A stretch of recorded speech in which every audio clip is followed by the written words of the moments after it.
Hola Roberto, ¿qué tal?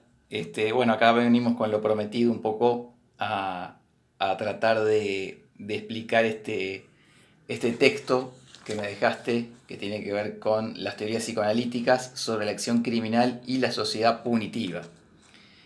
Antes que nada quiero aclarar que eh, esto apunta a una explicación de la criminalidad desde el psicoanálisis, como lo dice aquí, ¿verdad? Y el psicoanálisis es una psicología más de todas las psicologías que hay. Y cada una de ellas entiende a la criminalidad de distinta forma. Esto que me enviaste es el psicoanálisis, y yo me voy a remitir a este texto que es breve, ¿no? Donde habla de dos teorías, que vamos a ver ahora un poquito la diferencia que tienen. Previo a esto, quiero hacer una aclaración. Yo también estudio criminología, porque como perito psicólogo de parte en el área penal, la criminología es algo que viene a complementarlo. Eh, y la parte, a veces, esta parte de psicología, sobre todo de psicoanálisis, puede ser muy oscura para el que estudia derecho, puede ser una terminología difícil para el que no está acostumbrado, por eso entiendo que me pidas esto. Y este texto sí, lo veo como difícil para el que se meta a leerlo normalmente.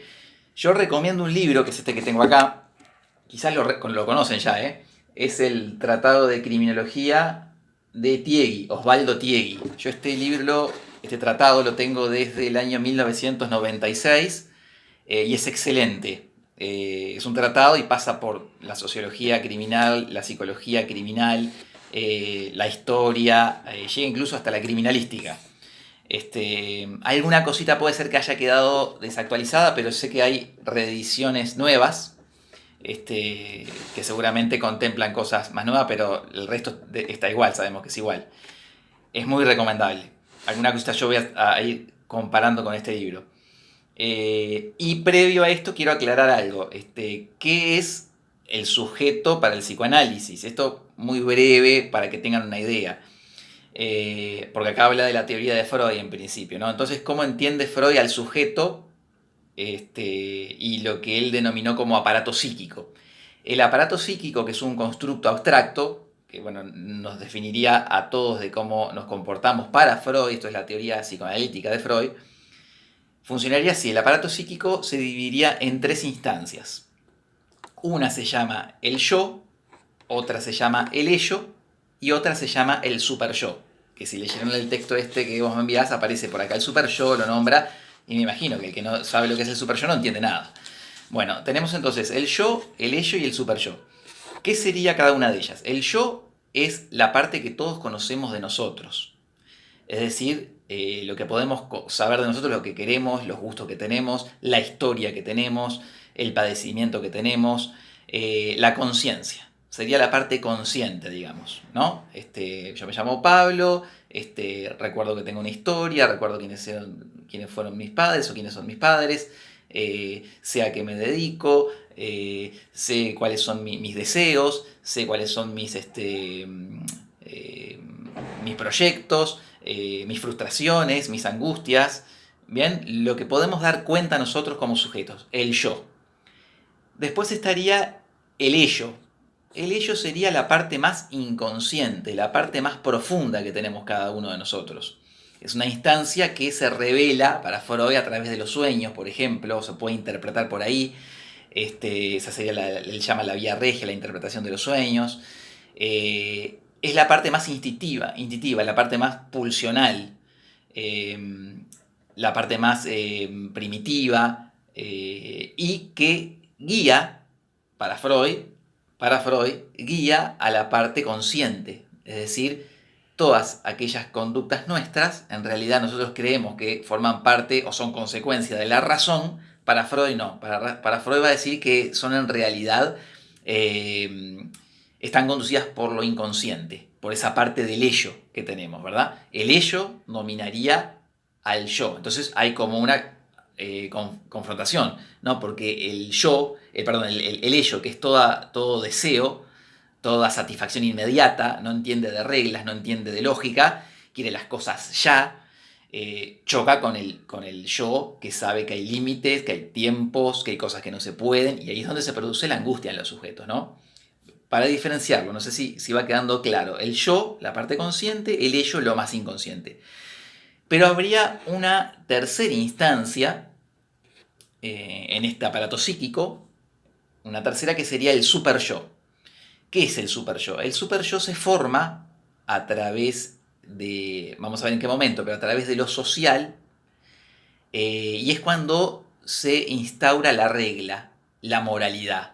El super yo es aquello que a mí me está diciendo constantemente por encima mío, esto no lo puedo hacer, si hago esto voy a tener estas consecuencias, si hago esto voy a sufrir, si hago esto yo ya sé lo que voy a pasar, los límites, qué es lo que puedo hacer, qué es lo que no puedo hacer, la moral.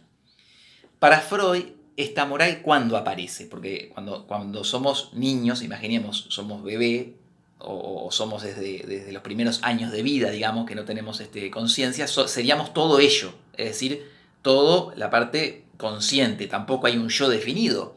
No hay esto de entender quién soy, no hay esto de tener una memoria. Entonces se va formando el yo.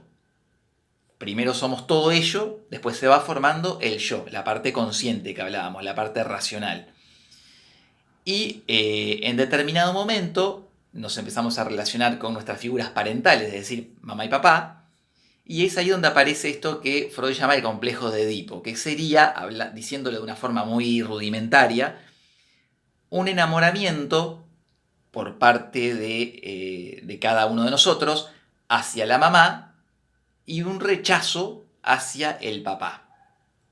¿No? En las niñas sería lo opuesto, ¿verdad? Según lo explica Freud. En determinado momento, que es en torno a los 3 años, llegando a los 3 años, donde fíjense ustedes, ya aparece el lenguaje ya apareció previamente, ¿verdad? Aparece después de los 2 años, y cuando aparece el lenguaje pasa a ser ordenador y a conformar el yo. Ahí es donde empieza a formarse la razón de a poco, ¿no? A los 3 años aparece esto que de forma universal se comenzaría a comprender que mamá, no podemos estar siempre con mamá, y que aparece este papá que rompe y marca y pone los límites y pasa a ser la ley. Fíjense en cómo nos empezamos a acercar al tema que les interesa a ustedes, que es el derecho. Ese papá que corta la relación entre mamá y el niño es la ley. Marca y ordena, pasa a ser un ordenador ese papá. Todo esto es de forma inconsciente, ¿verdad? Y Freud lo habla de que esto es universal. Esto pasaría en todos los lugares y en todos los tiempos. Por eso acá en el texto dice un momento de ahistórico, quiere decir que no hay una historia que dependa de una historia o que dependa de un sector en particular, sino que sería algo universal y ahistórico porque es en todo momento de la humanidad, ¿no? Pasaría siempre. Por supuesto que hay críticas de esto, pero yo estoy yendo al punto, ¿no? Ese papá pasa a ser la regla. Y a partir de ahí se sabe, de forma inconsciente, este niño de 3 años, de alguna forma, de que no puede estar con mamá de forma, digamos, como objeto erótico y sexual. Y hay un quiebre donde, bueno, va a empezar a respetar a ese papá y la va a empezar a querer la mamá, sí, pero de otra forma. Y esto es lo que conformará la psicosexualidad a futuro de ese niño, que después, bueno, podrá buscar un sustituto de esa mamá en una pareja, por ejemplo. Esto lo describe Freud de otra forma, yo lo estoy resumiendo muy groseramente, ¿no?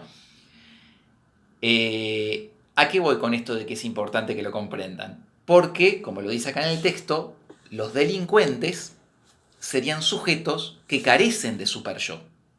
Es decir, que no se formó por alguna razón, o si se formó, no lo respetaron. Es decir, aquel super yo que decíamos, aquello de las reglas, la moralidad, en ellos no está. Por eso es que delinquen. Ahí se explica de por qué delinquen. Por ejemplo, un psicópata, para la teoría psicoanalítica, no tendría super yo. O ese super yo sería como inútil, no serviría de nada. Ahora, él sabe las reglas. El psicópata, el delincuente las conoce, pero no lo afectan y no las respeta principalmente.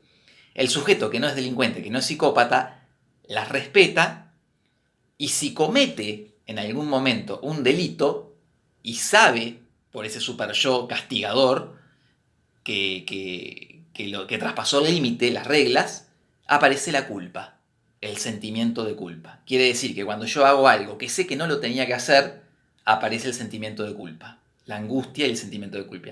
En el psicópata no, el psicópata sabe que no lo tiene que hacer, lo hace igual y no tiene ninguna culpa. Que después actúe como que tiene culpa porque sabe que el juego social es importante, que tenga que demostrar que tiene culpa, es otra cosa. Pero así quedan claras las cosas. Yo lo llevo al extremo del psicópata porque no todo delincuente es psicópata, ¿no?